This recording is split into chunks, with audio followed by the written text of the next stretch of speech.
Amigos que acompanham o portal de notícias TN Brasil TV e a coluna Jus Pará. Vou receber nesse momento, ou melhor, recebo nesse momento aqui na nossa redação a advogada Lídia Lamarão. Nobre advogada, muito obrigado por comparecer, por atender o nosso convite. Tem especialidade na área do extrajudicial, teremos a oportunidade aqui de conversar um pouco sobre isso. Então, muito obrigado por ter vindo, tá bom? Eu que agradeço. Obrigada. Uma honra poder estar aqui compartilhando com vocês. Recebo esse convite com o coração aquecido para poder ter essa oportunidade de conversar contigo. Ok, doutor, e depois de 40 degraus tem que chegar aquecida mesmo, né? Aquecida. Vamos lá. Doutor, a pergunta de ouro que eu sempre faço é: como é que a doutora se interessou pela advocacia, pelo mundo do direito?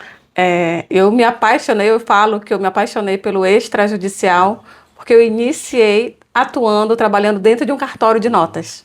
E foi lá que eu descobri o que é extrajudicialização, como é que existe um mundo de atividade de profissão fora do judiciário. Uhum.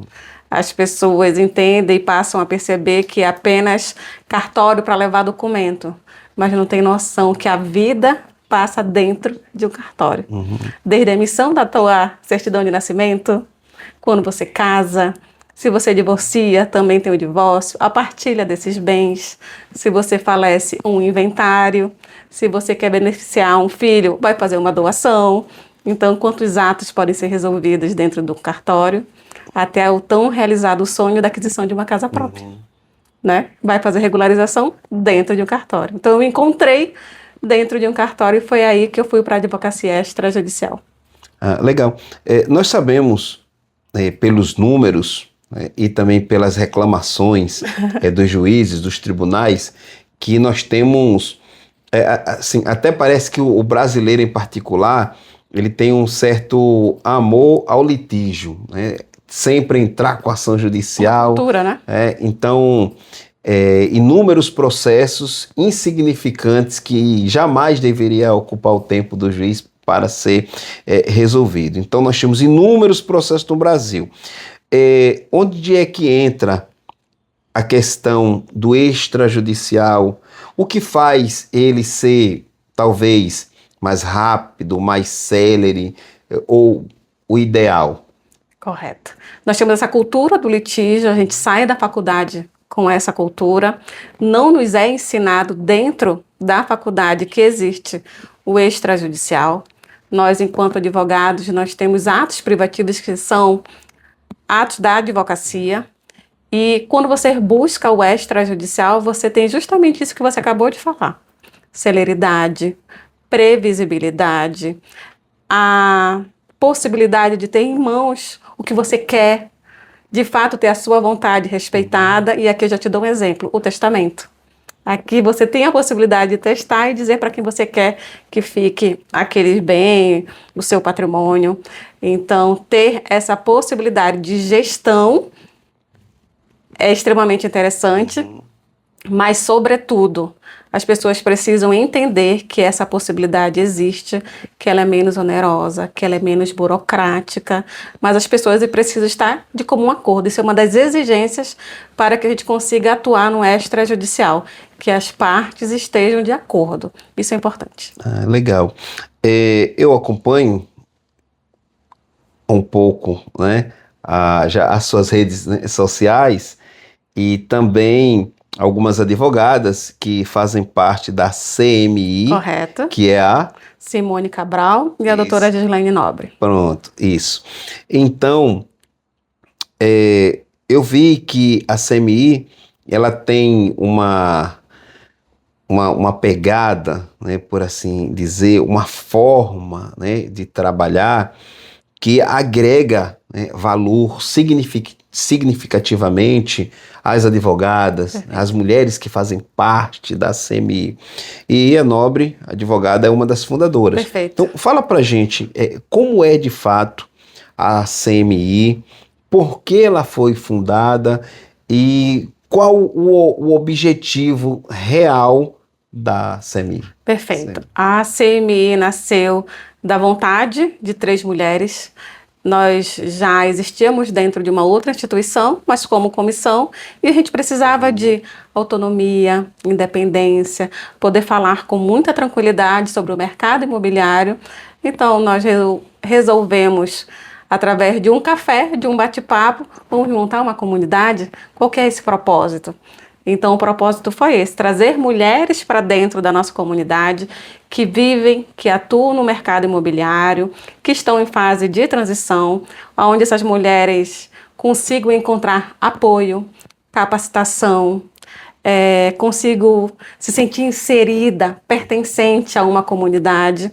E aqui na CMI a gente tem conseguido abraçar essas mulheres que vêm para o mercado imobiliário. Uhum. Inclusive ontem no Pátio Belém, mas Correto. precisamente no Tio Armênio, eu ainda dei uma bisbilhotada, né? Eu vi a qualidade, a excelência, Perfeito. né, do conteúdo que estava sendo ali transmitido na tela com a palestrante.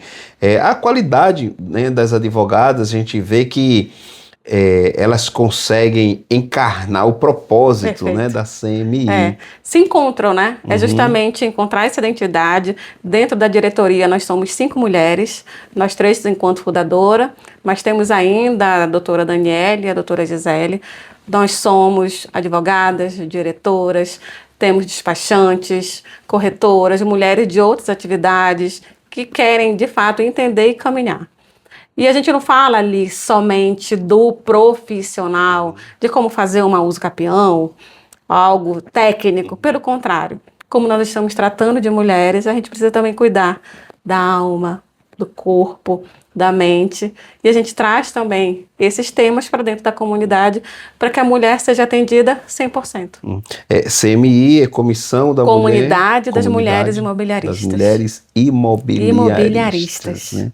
Eu conheço a Emanuele Castelo, que já veio aqui conosco. É uma querida. Foi uma das homenageadas da 2ª edição do Juspará. Tive também a honra, o prazer de conhecer a doutora Daniele. Também outra, né, querida, faz parte da CMI, nós estávamos ontem juntas. Isso, fizemos até uma postagem, destaque na nossa coluna Líderes do Direito da TN Brasil TV. Doutora, os números é o suficiente para provar essa constante no que diz respeito ao crescimento das mulheres envolvidas no mundo, né, jurídico. Mulheres se destacando como voz, né, na palestra, na presidência, né, de comissões. É verdade que ainda há muito a ser conquistado, mas como é que a doutora lê essa presença cada vez mais constante das mulheres no mundo jurídico, com voz e procurando ter mais voz, que é de direito? Eu acho que a mulher já passou a entender que somos capazes, que a gente não precisa mais estar atrás, que a gente tem sim essa capacidade para poder caminhar, dar a mão a outras mulheres e seguir em frente. A gente tem sim que ocupar espaços de voz, de respeito, espaços que estão à frente dominados apenas por homens há tantas décadas e há quanto tempo, por que não nós mulheres não ocuparmos esses locais? A gente vem trabalhando sobretudo sobre isso, eu acredito muito nisso. A minha caminhada, que já é de um pouco mais de 16 anos, vem passando por essas fases e etapas de poder alcançar alguns lugares que não são fáceis. A gente já tem essa dificuldade por ser mulher, de habitar em um espaço que é masculino, mas quando a gente se reconhece, eu acho que é sobre tudo isso. Identidade, a gente se reconhecer, saber que é capaz. A gente precisa investir em conhecimento, porque conhecimento é tudo, é poder, é autonomia. E aí com isso você consegue se firmar e estar no espaço que merece estar. Embora a doutora já tenha aqui me respondido uma pergunta que eu ainda não fiz, mas eu irei fazê-la mesmo assim. Com relação aos desafios que as mulheres ainda encontram no mundo jurídico ou na sociedade como um todo, se a doutora puder listar, né, alguns desafios e como superá-los no que diz respeito à mulher. Não desistir. É resiliência, é persistência, é acreditar em si. Nós vamos encontrar muitos obstáculos. Eu passei por situações aonde até o momento que eu estava sempre ali ao lado dizendo faz assim, faz assado, faz o cozido, estava ok. Mas quando eu disse eu posso tomar frente, e aí você é meio colocado para o lado. Já passei por situações aonde um colega de profissão, estarmos em uma reunião e dizer saia da minha sala. Então, é muito difícil. A gente encontra dificuldades em tantas situações. Vou te dar um exemplo que eu passei ontem e me aborreceu. Eu estava no carro, estava chuviscando, aí veio aquele rapaz, quer trocar, não sei o quê. Eu dizia não, eu estava numa ligação. E eu fazia não, e na ligação com o cliente. E eu baixei o vidro e falei, moço, se fosse um homem, tu ia estar com tanta insistência. Eu já disse para você que eu não quero. E aí ele tá, obrigado. Eu acho que a gente precisa se pôr, se realmente colocar, não com soberba, não achando que é mais ou maior que alguém, mas pelo contrário, que a gente consegue, enquanto mulher, ter essa conversa, esse diálogo, se reconhecer, sim, como autoridade, diante da expertise, das experiências de vida e profissionais. Não é fácil, são muitos obstáculos e a gente precisa encarar de frente e não desistir, porque são muitas situações que nos fazem repensar. Pensei muitas vezes, sabia? Se eu desistia, como que seria essa minha caminhada? Na maioria das vezes ela é solo, mas a gente tem que ter uma família que nos ampare e acreditar sobretudo na gente. Nós tivemos recentemente uma decisão com relação ao caso, né, Henri Borel. Não vou aqui trazer o mérito, Sim. né, mas há um ponto, né, da fala da juíza, porque o ser humano, eu aprendi, inclusive com o Leonardo Boff, de que todo ponto de vista é a vista de um ponto, né?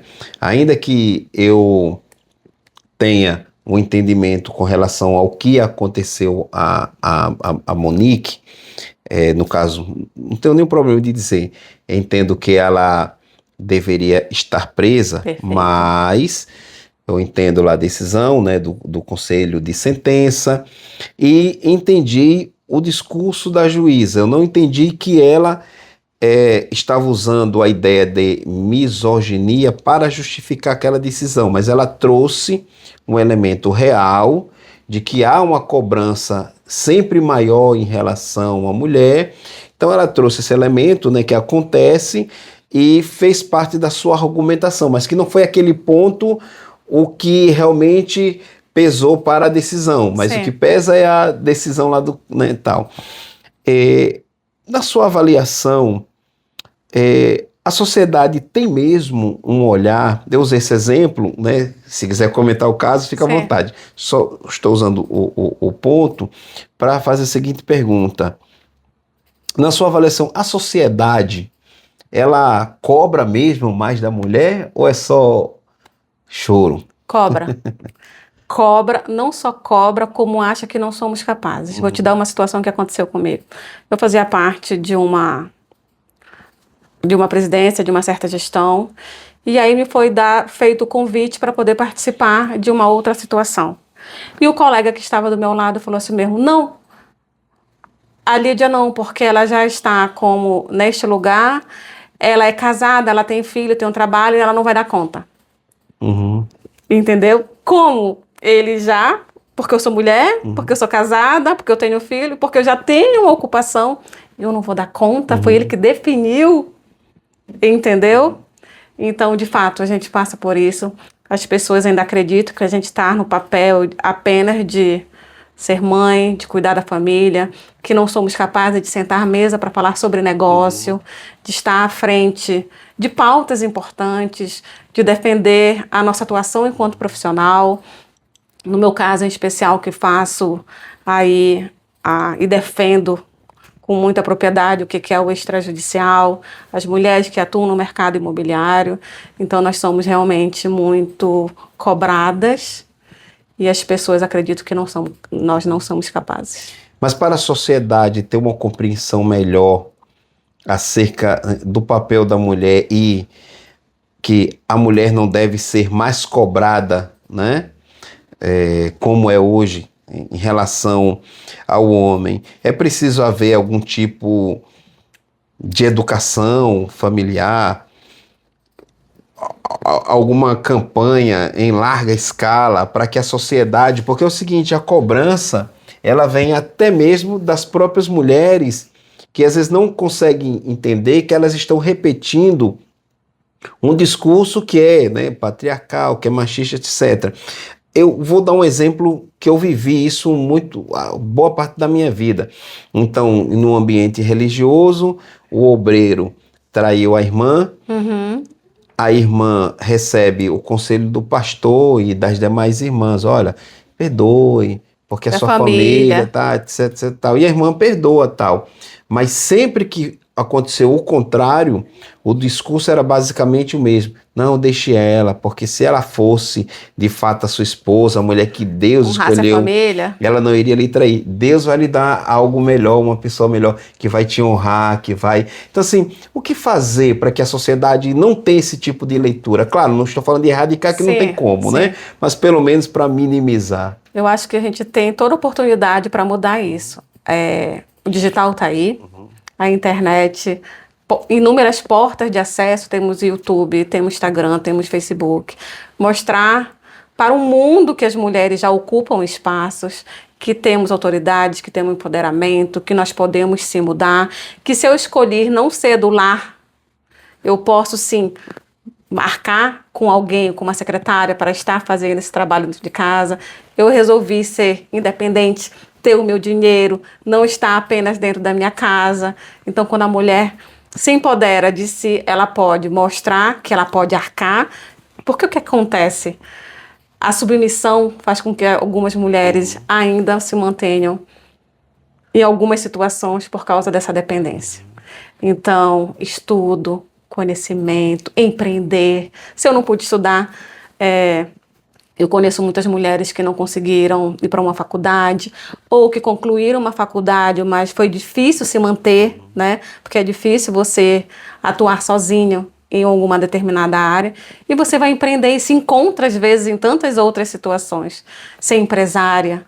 Então, quando eu consigo ter essa independência, eu consigo me arcar e bancar aquilo que eu desejo, não é isso? E a gente consegue realizar sonhos. É legal. A advogada já tem uma larga experiência, né, de vida, profissional, e não é à toa que é uma das fundadoras da CME. comunidade, né, das mulheres imobiliaristas, né, e promove mentoria, Correto. não é isso? Então fala um pouco sobre esse trabalho. Tá.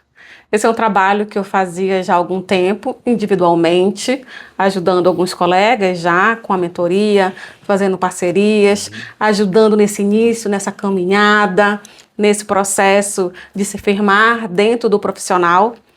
Mas a gente sozinho, a gente chega até aqui, né? E quando eu quero alcançar outros espaços, eu preciso me agarrar também em outras mãos e dar mais visibilidade. E foi assim que eu fiz. A gente formou a CMI e criamos também a Tríade para poder fazer essa mentoria, para poder qualificar esses colegas e ter esse suporte realmente sobre o que é a prática, a vivência do profissional aqui no nosso estado. Ainda há pouco a gente estava conversando, a gente falou o quanto que o acesso à informação está fácil. Verdade. Então, conteúdo temos. Mas será que, de fato, ele está aqui e me garante realizar a prática? Que eu vou conseguir efetivamente ir ao cartório, fazer uma dedicação? Sim. Então, esse é o propósito. Poder compartilhar conhecimento e dar esse suporte para quem está iniciando. A Tríade é uma empresa. A Tríade também. E como é que surgiu esse Tríade? Por causa do Pai, Filho e Espírito Santo? A Tríade também foi de 3 mulheres. 3 mulheres. Simone, Gislaine e eu, assim como nós temos a CMI, que é dentro da comunidade, e na comunidade ali a gente está para abraçar essas mulheres imobiliaristas, A gente também faz a capacitação, mas a gente também dentro da tríade faz esse tipo de mentoria mais específico, mais na prática, voltado para os colegas. Ok, doutor, estamos aqui caminhando já para o final, mas tem um ponto que ainda gostaria aqui de suscitar. Um número cada vez mais crescente, né? Não só de acadêmicos, mas de advogados propriamente dito, né? Advogadas que estão aí, alguns já estão há bastante tempo e não conseguiram se firmar, Sim. Outros estão a ponto de desistirem porque não estão conseguindo, tá fácil. Né?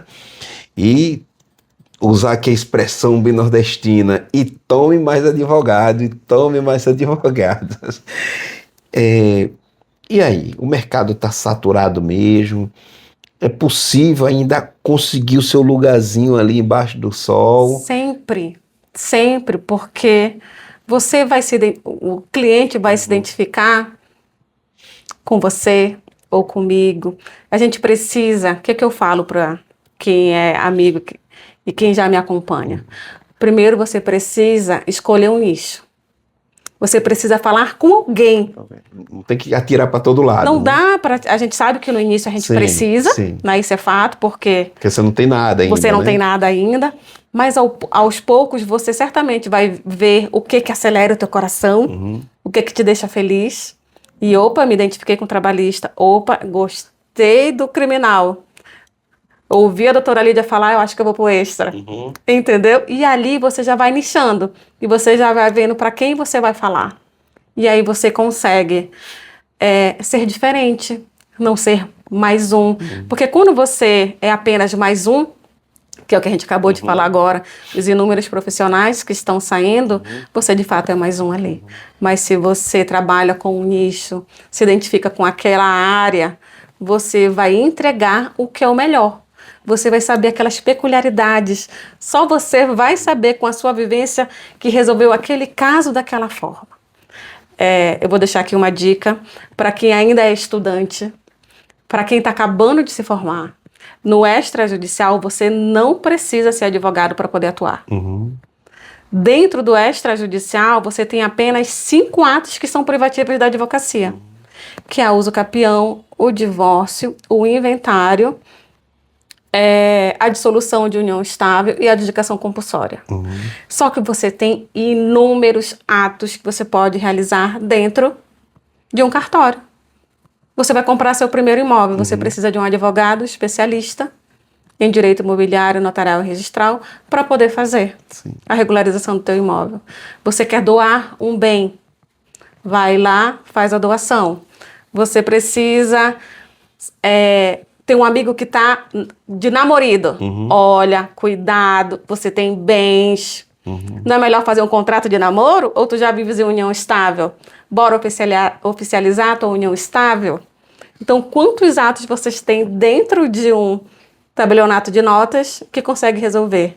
Ah, meu pai vai viajar, preciso resolver tal coisa. Faz uma procuração, um tio. O extrajudicial está muito perto da gente. Então, a gente tem muitos atos, alguns com os valores um pouco menor, mas que paga o teu boleto, que abastece a gasolina do teu carro, que paga o teu Uber, que paga ainda o boleto da faculdade. Então, são muitos atos que você pode, sim, viver do extrajudicial, até tirar a vermelhinha e conseguir esses outros atos que são da advocacia. Legal. E o segredo para manter-se no mercado atuante com relevância é o aperfeiçoamento sempre? É o aperfeiçoamento. Eu busco capacitação fora do nosso estado e eu fico muito feliz de saber que eu vou para fora e a gente está no mesmo nível. Então, a gente consegue caminhar, estar entre os demais, participar, trazer isso de fora e aplicar aqui dentro. É o que a gente tem feito, é o que eu tenho feito. Então, conhecimento. Conhecimento é tudo, investimento não é gasto. Pelo contrário, é investir em independência, autonomia e entregar o que é de melhor para os nossos clientes. Legal, legal. A doutora é paraense? Eu sou paraense. Da capital? Da capital, aqui de Belém. Gosta de açaí? Eu adoro açaí. Tacacá também? Tacacá, meus pais, a minha família paterna é de Curuçá. E o vatapá? A minha família materna é de Vigia. Mas frango ou camarão? É peixe. E É uma gurijuba, é uma pescada. E é torcedora do Paysandu? Não. Eu até conheci o clube do Paysandu, a minha filha teve festa junina e foi no Paysandu e eu estive lá, mas eu sou remista de coração. Legal, legal. Eu sou Paysandu, mas eu Paysandu. tenho camisa do Remo. É mais Isso. fácil me ver com a camisa do Remo do que com a camisa do Paysandu. É mesmo? Aí quando me perguntam por quê, eu digo, mano, eu não tenho culpa deles terem uma camisa mais bonita que a nossa, né? Aí os Paysandu ficam por aqui comigo, né? Doutora, para a gente concluir, deixa uma mensagem para o nosso público e também uma mensagem para as mulheres da comunidade. Isso. Da comunidade das mulheres imobiliaristas, tá bom? Queria agradecer primeiro a você pela oportunidade, o convite de poder falar, de dar voz aqui, falar sobre o que eu vivo, o que eu amo fazer, o que me faz levantar todos os dias, que é falar sobre extrajudicial, entregar o que é de melhor aos meus clientes, dizer para você que cansou do judiciário, da demora, da falta de celeridade, precisa de previsibilidade, entregar trabalhos com mais celeridade, vem para o extrajudicial. Aqui você vai conseguir trabalhar e ter honorários com retorno mais célere. E você, mulher, saiba que também temos a comunidade. Aqui você vai encontrar a identidade que você precisa, o amparo, o conhecimento. Nós estamos aqui, tanto para o extrajudicial quanto para a comunidade, para atender todo mundo. Ok, e a TN Brasil TV, o jornalista Tassiano Casemiro também estão aqui para dar voz a vocês, tá bom? Obrigada. Tchau, um abraço.